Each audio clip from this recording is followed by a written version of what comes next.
Se vostedes circulan a diario polo treito urbano da N640A ou o que é o mesmo a avenida Xoán Carlos I de Vilagarcía, notarían hai tempo o pésimo estado do seu pavimento, un problema que pasa estes días a historia co reasfaltado total da vía, unha reivindicación de veciños e conductores que o Concello trasladou ao Goberno Central a quen pertence esta estrada. Nos 18 meses que levo de subdelegado, a verdade é que o alcalde dende o principio pois insistiu na situación discutible do firme neste tramo urbano, que en realidade pois unha vía urbana, mesmo diante do Concello, e bueno, pois por fin podemos mellorala e facer un cambio total do firme, non reparar os baches, que sempre, bueno, pois unha solución menos lucida, menos práctica e moito peor en termos dos usuarios, non? Os traballos supoñen un investimento dun 75.000 euros. O alcalde celebra que o Executivo Central atendese as demandas da cidade. Agradezo a xestión do subdelegado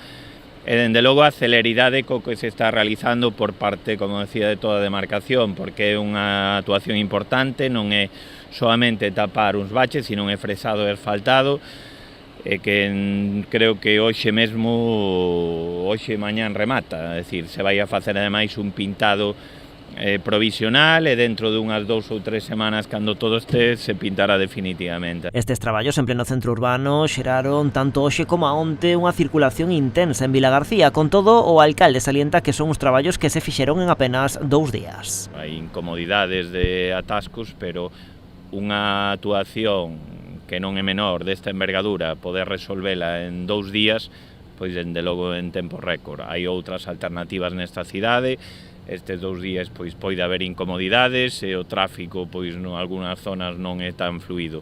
De todas formas, é un vial pois que cruza a nosa cidade, sabíamos que iba a haber incomodidades. O que eu non sabía e que iban a ser capaces de facelo en 48 ou 72 horas. A N640 é unha das principais estradas da provincia de Pontevedra, unindo Vilagarcía coa provincia de Lugo. No seu percorrido aínda quedan moitos treitos pendentes de mellora, aínda que dende a subdelegación do Goberno prefiren velo vaso medio cheo, salientando aqueles nos que xa se foron resolvendo deficiencias nos últimos anos.